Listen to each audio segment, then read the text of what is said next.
morning, sugar plums, and happy vlog day. Last week I did not vlog because I was sick, and baby, that cold had me going through it, and I was just in a reflective space. My nose was a mess, my face was a mess, and we real because we family. But we ain't that real, y'all. I'm not gonna just be out here, looking a mess, feeling a mess, and go put the camera on me and be like, anything, I'm gonna show up by any means necessary. Showing up, I'm learning in my life, is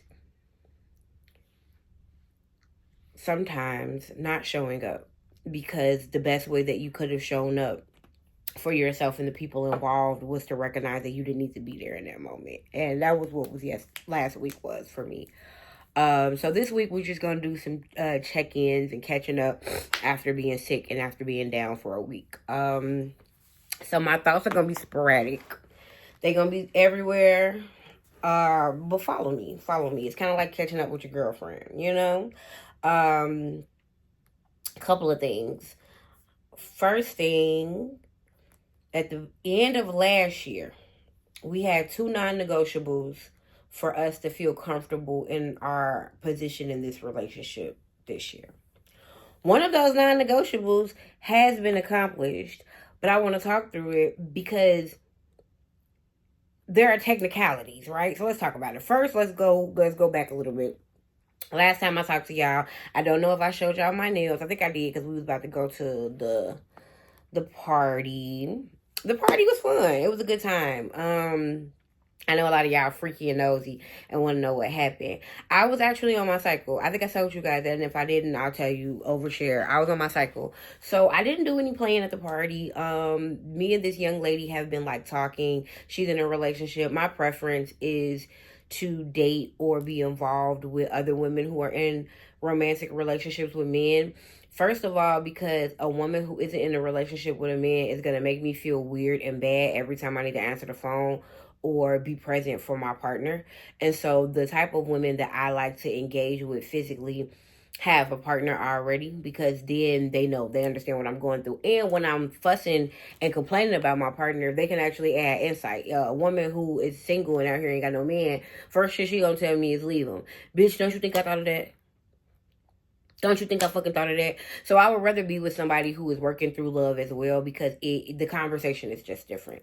So me and the young lady, we've been kind of talking a lot on Snapchat and like engaging, and like text messages, etc., etc. So at the party, I think we kind of just continue to get closer. Like at the party, she sat on my lap while we was watching the other people do the poetry, and that was really intimate. Like I just love little cute stuff like that. Like her on my lap, and I was sitting next to Gucci, so I had my head on his shoulder, and she was on my lap, and I'm just got my arms wrapped around her. Like stuff like that is why I love being polyamorous. Like having the feminine energy right in front of me that makes me feel, wanted and needed, because she needed somewhere to sit. So I felt needed in that moment, but I can still lean on my man, and I, can still need him. It's just the balance for me. It's just a balance for me.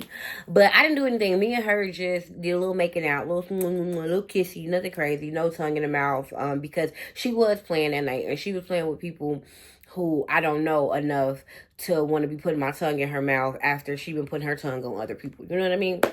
But we did kiss each other goodbye at the end of the night, and I thought that was good, because I don't think I have been touched by a woman who likes women in a long time. Like my last engagement with a girl came home with me and Gucci after my birthday party, like 2 years ago.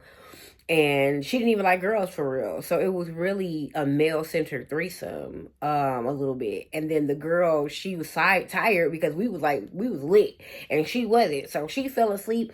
It was a whole thing, and it wasn't really for me, even though it was on my birthday. And so being around that girl that night, and people that night, like that night, everybody kept on just like complimenting my dress and telling me how beautiful I was. I needed all of that after all the things that we have been through in this relationship, all the things that I have been through in the last year. Like being around people who don't have no reason to tell me how beautiful I am, telling me how beautiful I am, telling me how talented I am, telling me how much they love my dress. I needed that. And that made the energy between me and him a little bit better because I started to kind of carry myself with a little bit more, gusto, and I see the difference. But also in that weekend, in the weekend that we went to the party, we got a car. And so last year, my two non-negotiables to like not be ready to run from the hills in this relationship was I wanted a vehicle of my own, not our car. So that's the reason why I'm like, my non-negotiable was handled, but not, right? We have a car. It is our car. We are both on the loan. We are both, well, I won't even say we both paying on it because he's paying on it. He's saying that he's going to pay on it the most. And I am choosing to trust that he will. I know that now I'm in a place of having to relearn trusting him. And so, like I said, I'm all over the place this week, y'all. We just catching up, okay? I had to strap on my waist trainer. I haven't been working out for a week. We gonna be everywhere.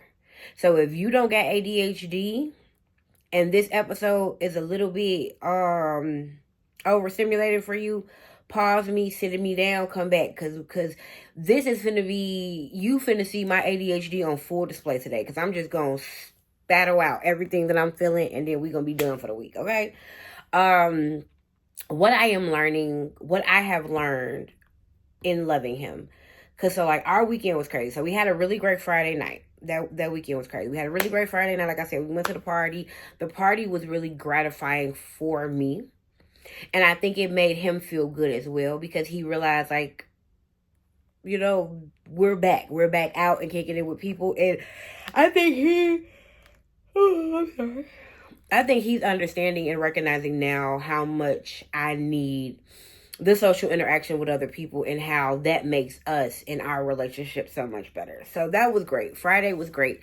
Saturday we had to go get a car because the car that we were borrowing, actually, we just couldn't use anymore. Which I was kind of proud of that. Like, I was happy that his brother needed his car because we needed to shit or get off the pot. You know what I mean? Like, I wasn't too excited about the fact that it was a car loan and all of that. But it's like, fuck it. It's better to have a good car that you're paying on, that you don't have to put all this work into, than to buy a car for $1,000 and then spend $5,000 just trying to keep it for the next few years until you fuck around and just end up getting another car. You know what I mean?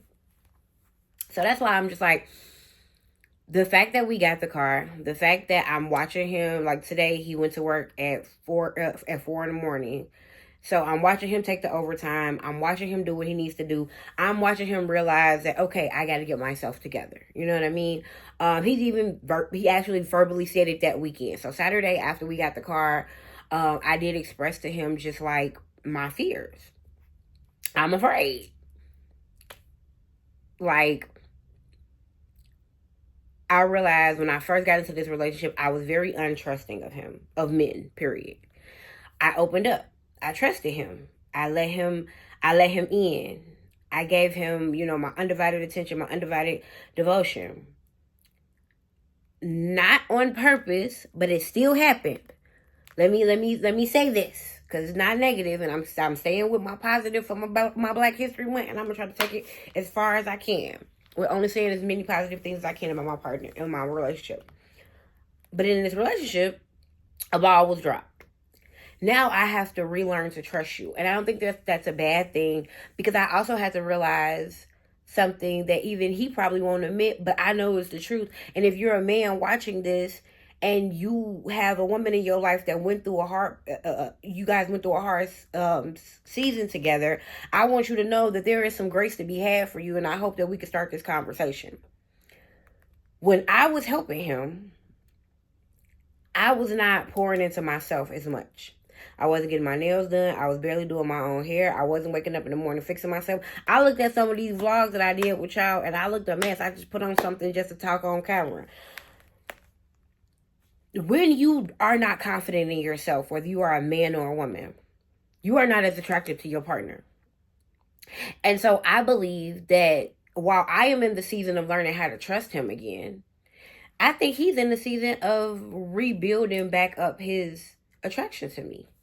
Not that I don't think he's unattracted to me, but I think the attraction dwindled a little bit when I stopped catering to myself and I stopped taking care of myself. Because I think the thing that attracted him to me was that I was taking care of myself. The thing that attracts most men to most of us women is that we take care of ourselves. We got our shit together. You know what I mean? We smell good. We look good. We feel good. When we get into these trenches with a motherfucker, first thing to go is us. First thing I stopped doing is going to get my nails done. First thing I stopped doing is going to get pedicures. First thing I started doing is canceling on my friends. I told myself that unless we are just in a horrible space, I'm not going to cancel no more on my friends. I'm going to always know when my next nail appointment is, and it's going to be scheduled because we going to find a way to get the money.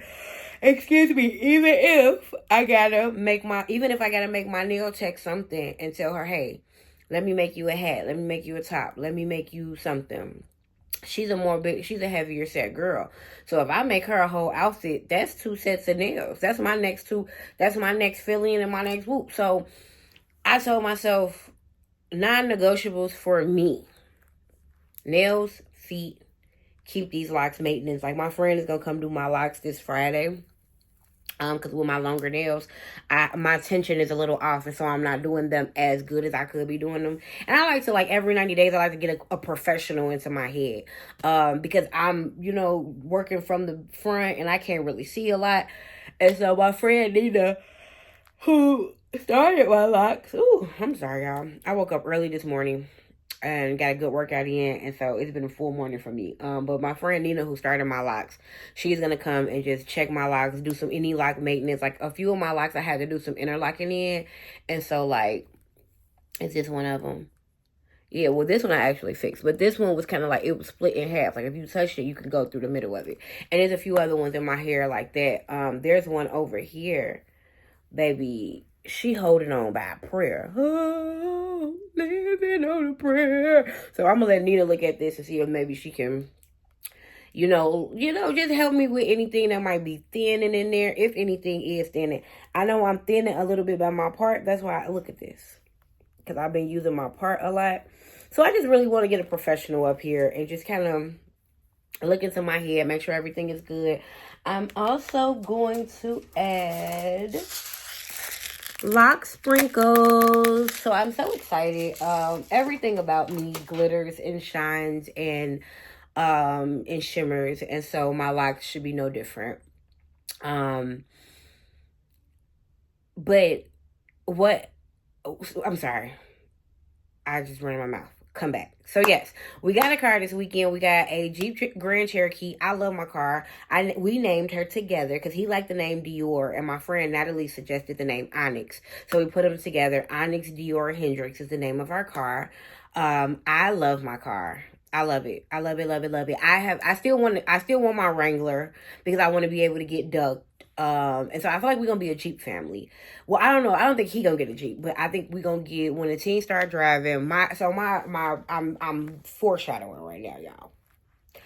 When the teen starts driving in 2 years, by then I want us to have pretty much paid off this loan. He working all this overtime.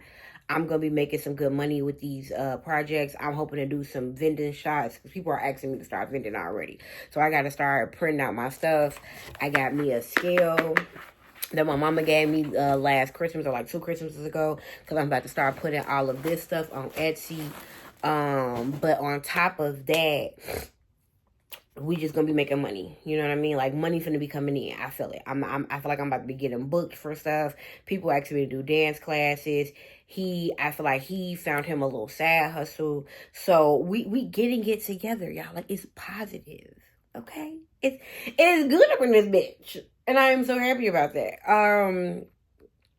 So I feel like we can get this Grand Cherokee paid off in 2 years. If we get the Grand Cherokee paid off in 2 years, I'm going to ask him to give me a Wrangler. Because if we pay this car off in 2 years, both of our credits is going to go up. So I'm going to give me a Wrangler. I would like to give our teenage boy the Grand Cherokee paid off, so he don't have to worry about it. And so whenever that car stopped working, now he just gets his first car once that car stopped working, and then Gucci can get whatever car he wants. Because I think he want to go back foreign. I think he wants to go back to like Audi. And I'm thinking instead of getting the Wrangler, that I'm gonna get the G-Wagon. But we gonna see, because life might go crazy. I might MC an event and go viral, and we never know. We never know. Okay. But I said all of that to say, when I got the car, the more optimistic side of me, because remember we talked about those two wolves, right? Them two women that live inside of me, both them hoes still right here. So the more optimistic woman, she like, that was a non-negotiable. Get a car. We got a car. Don't matter how we got it. We got a car, and he paying on it, and he doing what he's supposed to do, and he's been doing what he's supposed to do. He paid on the insurance. He's supposed to we supposed to be paying the rest of the money to the little dealership this week. It seems like he gonna do what he's supposed to do with that. You know what I mean? Like, he's doing what he's supposed to do.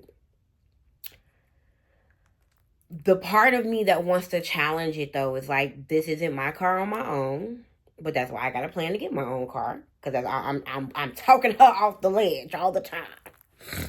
And the exchange that I had with myself about the car brought me to this point. Love is an ongoing choice. I'm going to say that again, because you probably been moving around. You probably ain't been listening to me. You've been zoning in and out if you got ADHD like I got. But now I need you to pay attention. Love is a choice.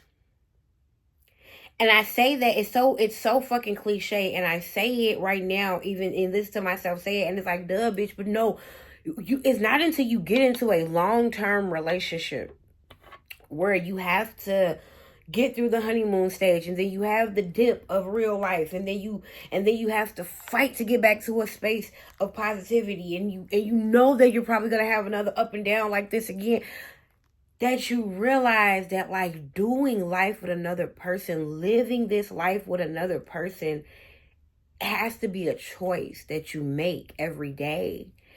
And you got to wake up and you got to want to choose yourself and this person every day.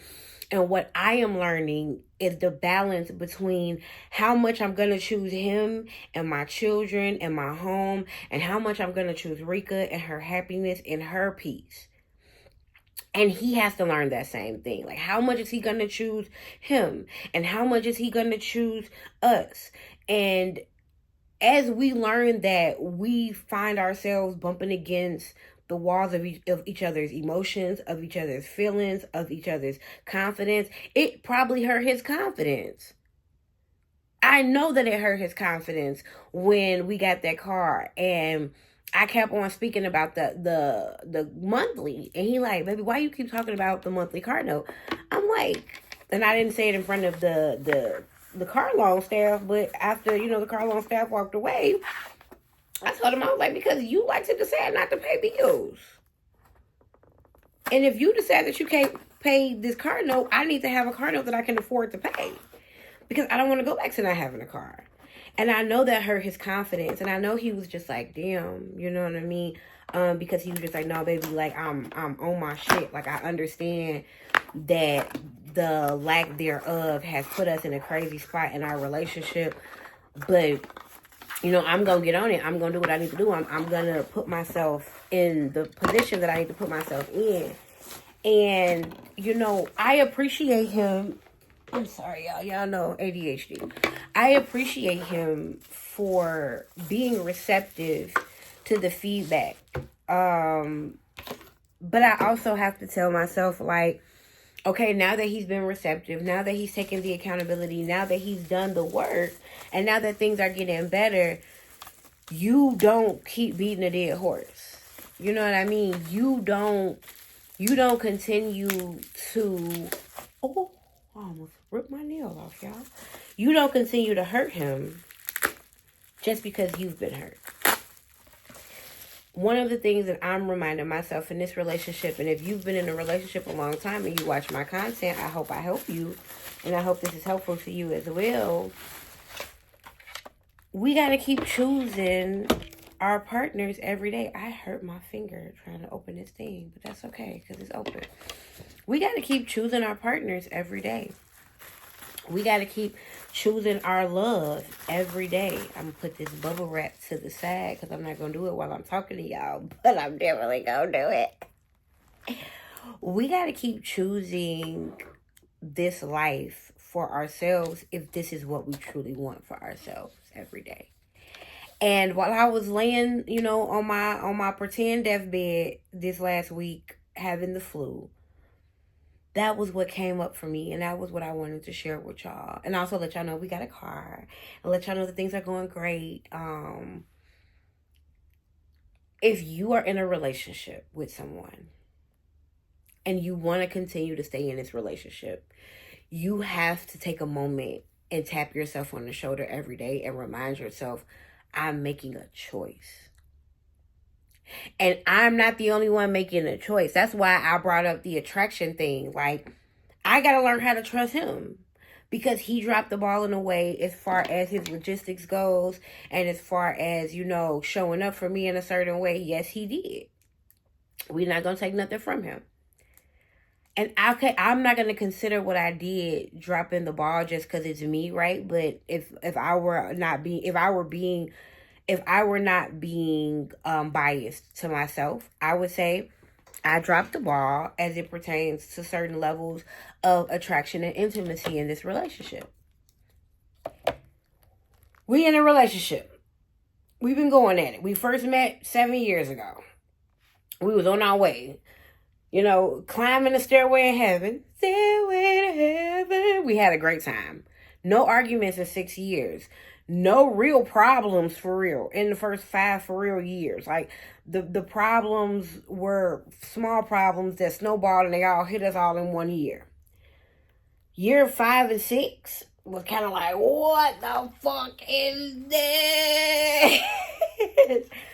But as we enter year 7, it's feeling like it's about to be, a nice little tick turn. You know what I mean? Just a little fun. That part of the roller coaster where you're like, oh shit, okay, I'm all right. I don't need to get off this ride. Yeah, I can stay here. You kind of fix yourself. The camera coming. You want to get cute. Maybe that's just me because I know when the camera coming on a roller coaster, I want to get cute. I want to get cute.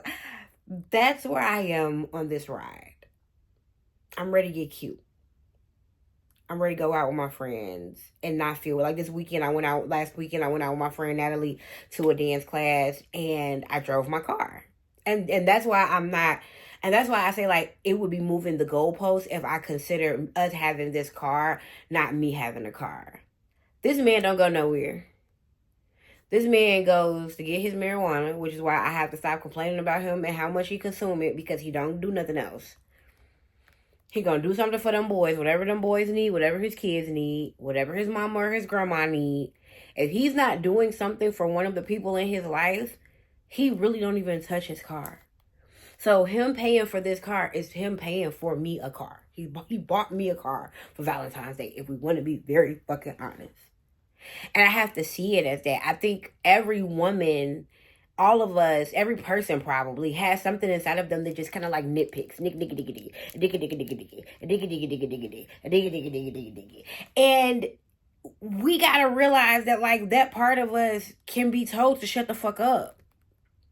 And you can live a happy life by like not always thinking about everything and having to pick apart every little detail and make every little thing work the way you think it's supposed to work. Like it doesn't have to be this way. And I am learning that in the most positive and peaceful way possible. First of all, y'all ain't shit in these streets. I got a man in my life that love me and care about me. My friend Natalie said it to me this weekend. We was on our way from her class. She was like, look, bitch, I love you. And I don't want to tell you what to do because you might want to be single. So let me not, you know what I mean? But don't leave that man. If you love that man, don't leave that man because ain't shit in these streets. And baby, she ain't got to tell me the niggas that's in the streets in my inbox, even though I got a man. And I know it ain't shit in these streets. The men in my inbox are so boring and lame. You know what I mean?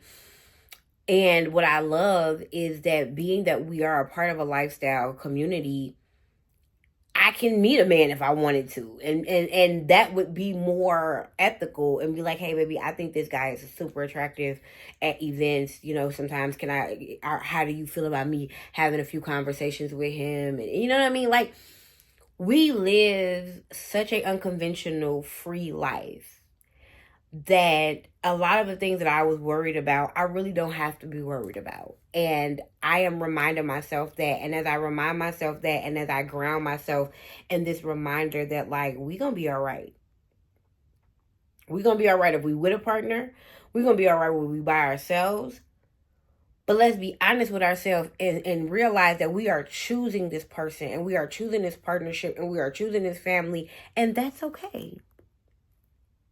And so if I leave you with anything this week as I wrap up, I would leave you with love is a choice. I think instead of naming this like checkups after being sick, I think love is a choice, is a daily choice, is what this week's vlog is going to be called, because that is what I am learning. And it's okay if one day you wake up and you don't choose that love. Choose to love that person enough to be honest with them. And that's where I am right now. Where I am in life is today, I am choosing my partner, I am choosing my home, and I am choosing my family, and I am choosing this path. If that ever changes, then I know that I would need to choose honesty and be real and let my partner know how I feel about that. And if you are in a long-term relationship, that's your choice. That's it. You wake up every day and you ask yourself, am I doing this today and am I not? If your answer is yes, then your goal is to do it. Stop complaining about it. Stop crying about it. Stop picking it apart. Stop overanalyzing it. Stop that shit. If you woke up and you chose this relationship, choose it. And if you wake up and you don't want to choose the relationship, choose yourself and choose honesty. But let's stop living in limbo. Let's stop being in a relationship fantasizing about our single life. That's exactly what the fuck I was doing. That's why I wanted my own car. Because I wanted to be out here doing some sneaky shit. I wanted to be out here acting a fool. Nah, bitch, get in that car that belonged to you and your husband and move like you got a husband. Or stop moving like you got a husband and leave. And move like a single bitch. But don't hurt nobody because you hurt. Don't inconvenience nobody because you inconvenience. Figure out what's inconveniencing you. Fix that shit or don't. But stop making your problems everybody else's shit to eat. I don't want to do that no more. And as I do less of that, I feel more confident in this partnership. There's nothing wrong with the fact that I have to learn to trust my partner again. He's doing what he needs to do to show me that trust. Just like there's nothing wrong with the fact that maybe he needs to learn how to be more attractive to me again. I had to realize that I got off my game. So now, yeah, after I'm done sitting here talking to y'all, I'm finna send him some nudes. Yesterday he asked me for some head, but I wasn't really in the mood because I was a little frustrated from other things that had nothing to do with him, and I don't like to give head out of earnest, but I'm gonna suck that dick tonight, okay? Because at the end of the day gotta end. But at the end of the day, for real, I am in a relationship with somebody who cares about my feelings, who cares about my well-being, who cares about my heart. And that is all I've ever asked for in life. That's a non-negotiable for me. And I am going to consider the last 2 weeks of my life a win. And I'm going to continue to ride this win until I have to, acknowledge that I'm not winning. And at that point, I'll make a choice. Every day, we got a choice. And I'll leave you with that. I love y'all. I'm about to get started on my day. But first, let me take a quick little Titty Tuesday picture, because it's Tuesday for my baby. You know what I mean? Because we got to spice this bitch back up. We've been together 7 years. Let's spice this shit back up. I love y'all. I hope y'all have a good day.